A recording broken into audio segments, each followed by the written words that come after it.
នៅតាមប្រទេសដែលសម្បូរដោយប្រពៃណីនិងភាពទំនើបដូចជាអារ៉ាប៊ីសាអូឌីតការក្រាលកម្រាលព្រំមិនមែនគ្រាន់តែជាដំណើរការបច្ចេកទេសធម្មតានោះទេវាគឺជាទម្រង់នៃសិល្បៈមួយដែលឆ្លុះបញ្ចាំងពីបេតិកភណ្ឌវប្បធម៌ដ៏សម្បូរបែបរបស់តំបន់នេះ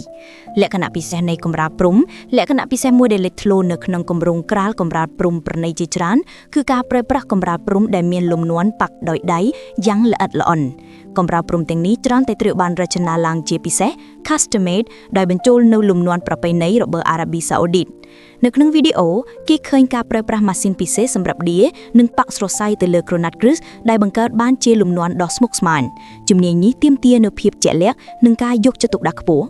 ក្នុងអំឡុងពេលនៃការដំឡើងកម្រាលព្រំដែលប៉ាក់ដោយដៃទាំងនេះត្រូវតែដោះស្រាយដោយការយកចិត្តទុកដាក់ខ្ពស់បំផុត